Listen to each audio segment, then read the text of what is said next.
Good evening, guys. Lonnie, Real Alcoholic, taking off from page 93 where we left off. Okay, so if the person be atheist or agnostic, right, we're gonna use everyday language to describe spiritual principles. All right, there's no use arousing any prejudice he may have against certain theological terms. All right. Let me give you a prime example. I'm telling this guy exactly what happened, right? And instead of using the word, I'm going to do an examine. I'm going to examine my conscience. That's a spiritual term. That's a religious term. All right. The Catholics do that. It's an examine of conscience, right? I'm not going to bring that up. I'm going to say we do an inventory. It's that simple.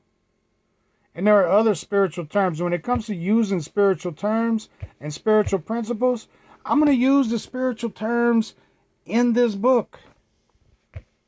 There is not one thing in this book that describes any particular system of faith.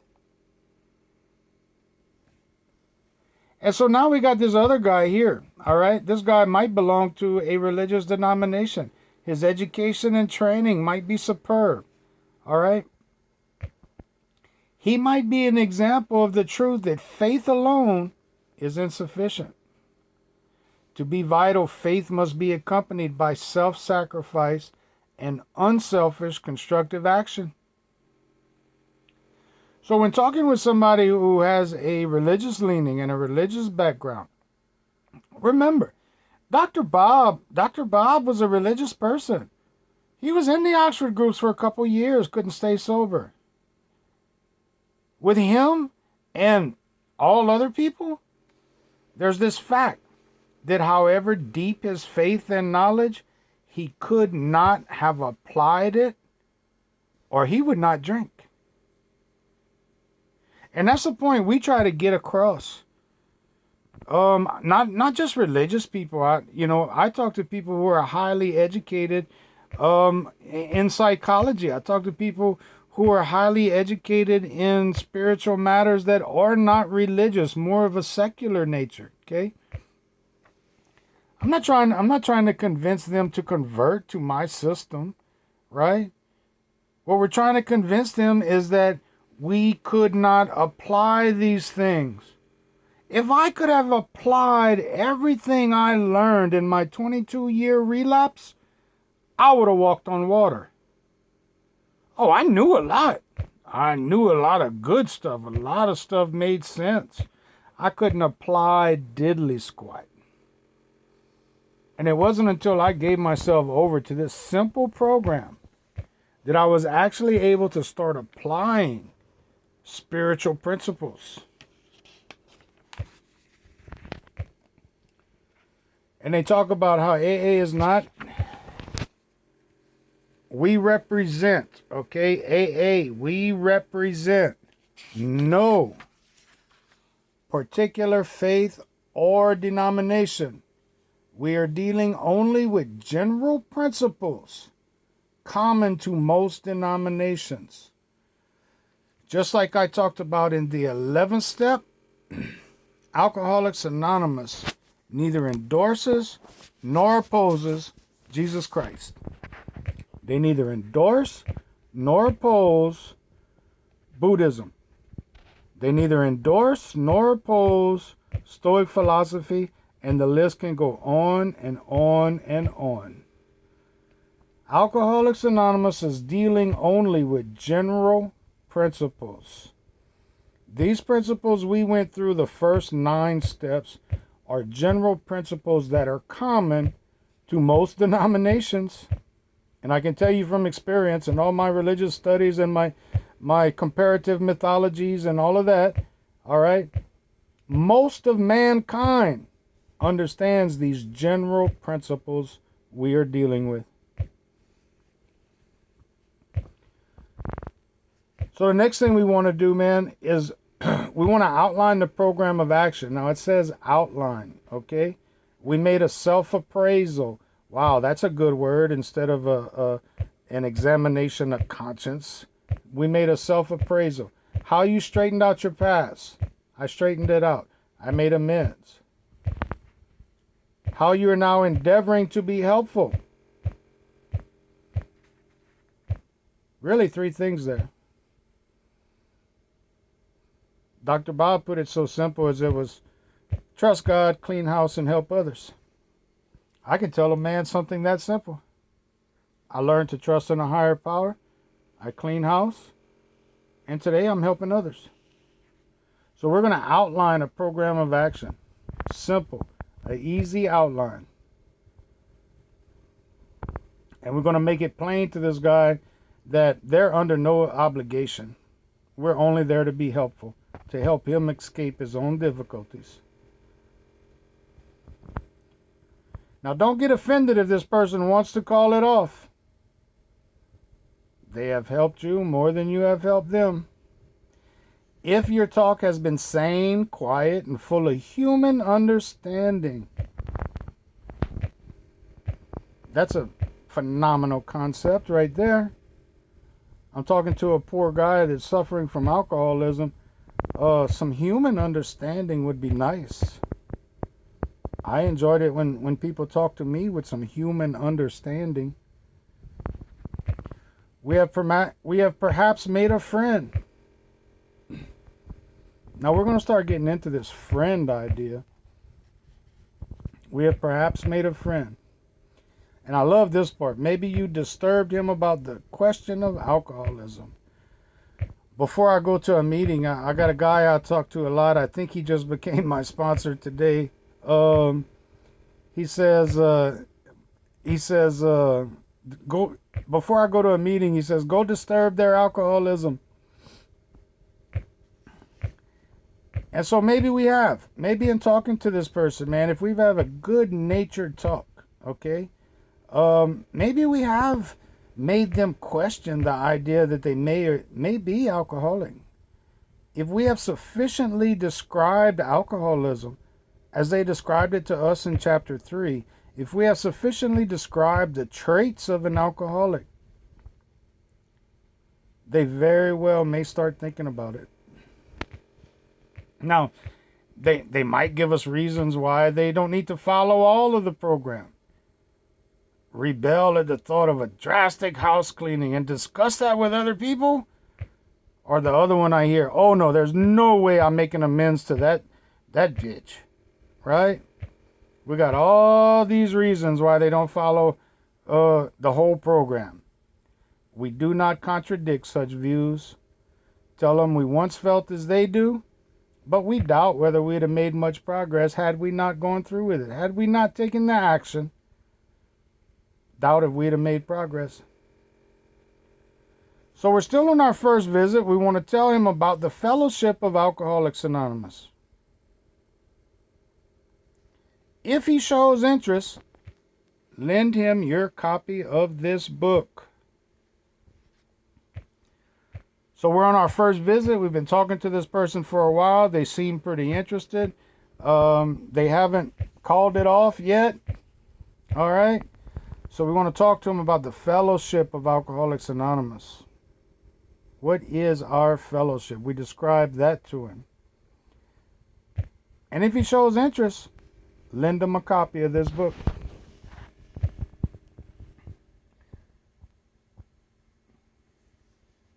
So if he wants to talk further about himself, let him talk. If he doesn't, we don't wear out our welcome. We have laid out these simple suggestions. We have given a brief outline of how we recovered and what we did. We offer them a book of Alcoholics Anonymous, if they care to read it. If we stay after this point, they've taken the book. Okay, I'll read it. If we stay, we let them steer the conversation in any direction they want.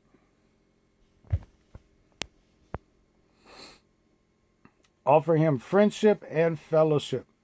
Tell him that if he wants to get well, you will do anything to help. Big one. Big one, big one. Us as sponsors. I got a little note here. Is the sponsor willing to go to any length. We ask these guys all the time. We ask these people coming in Alcoholics Anonymous, you need to go to any length. You need to go to any length. Are you ready to go to any length? And we're losing our people left and right. And I'm asking sponsors, are you going to any length? Are you offering these people friendship and fellowship? I cannot tell you how many times I have been told, oh, well, you're looking for a friend. You need a friend. Well, yeah. Same as any other person in Alcoholics Anonymous.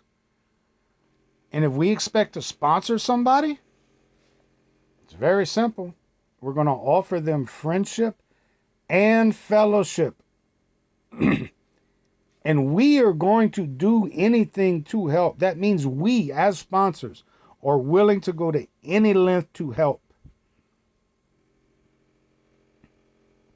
Now, if they're not interested in the solution, they're looking for a job, right? Every time they get drunk, they want us to help them sober up, right?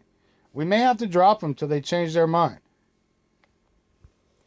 If he is sincerely interested and wants to see you again, ask him to read the book.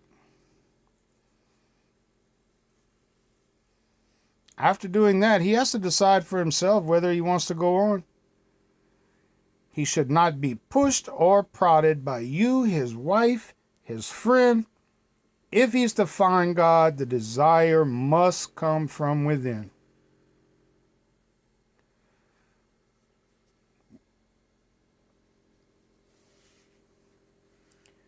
And this next one, if they think they can do the job some other way, prefer some other spiritual approach, some other program.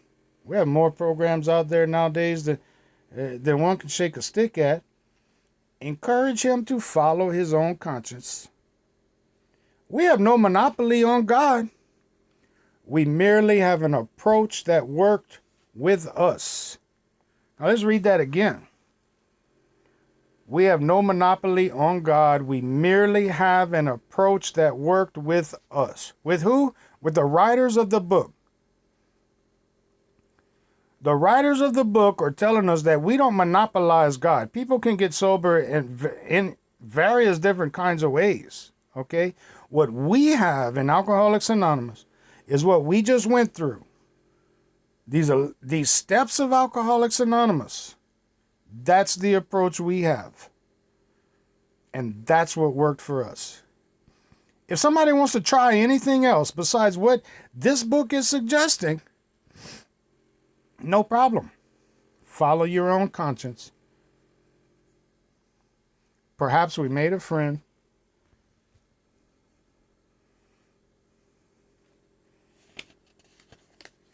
And so it says, point out to the alcoholic we have much in common and that you would like in any case to be friendly. Let it go at that. Bottom line.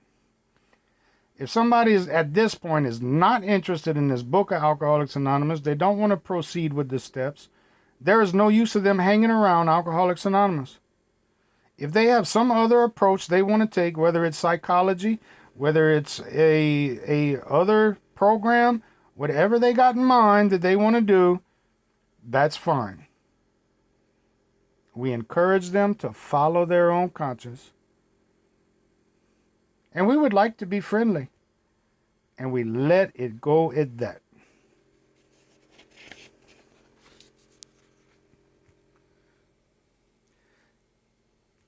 It says, don't be discouraged if they don't respond at once.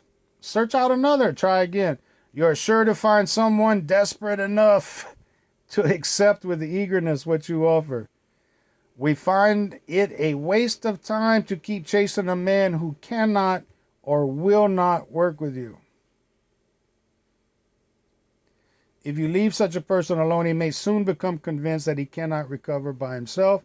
To spend too much time on any one situation is to deny some other alcoholic an opportunity to live and be happy.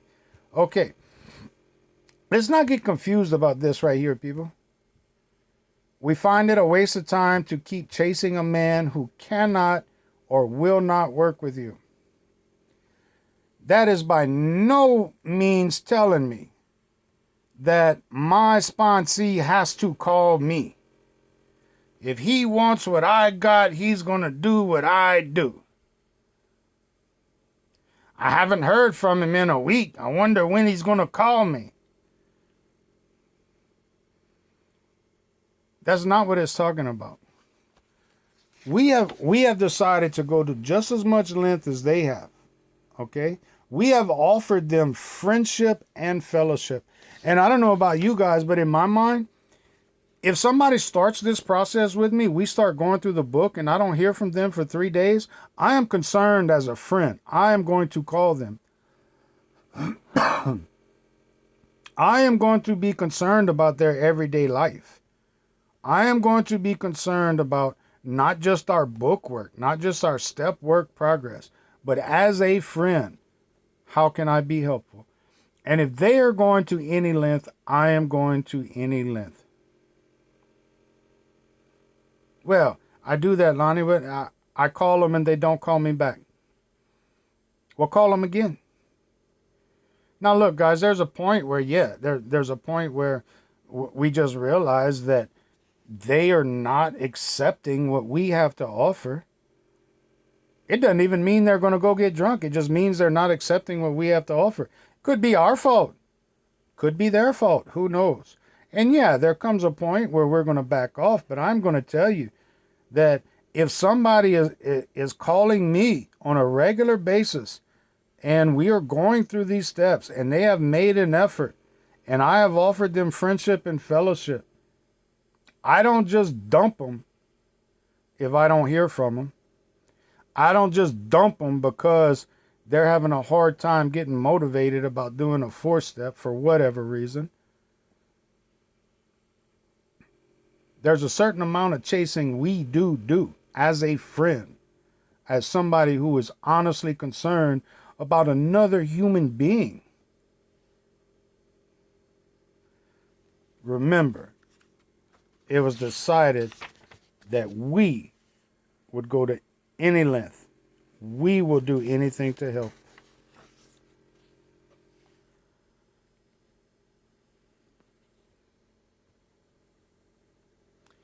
So we're going to end right there. This was all done. You'll notice on the next time we'll pick off, suppose now you are making your second visit to a man. This is all done in the first visit.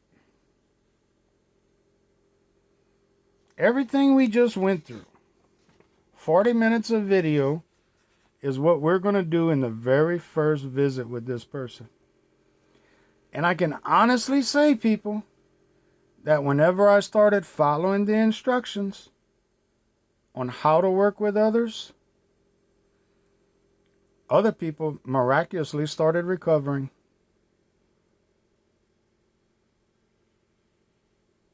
All I had to do was lay out and follow some simple suggestions. I didn't have to make anything up. I didn't have to create anything.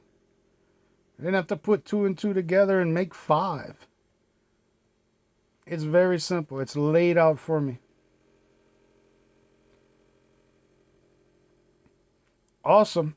So next time we'll get into the second visit with this person. And we'll start talking about that. Y'all have a great evening, people. And we'll talk to you later and take it easy. Bye-bye.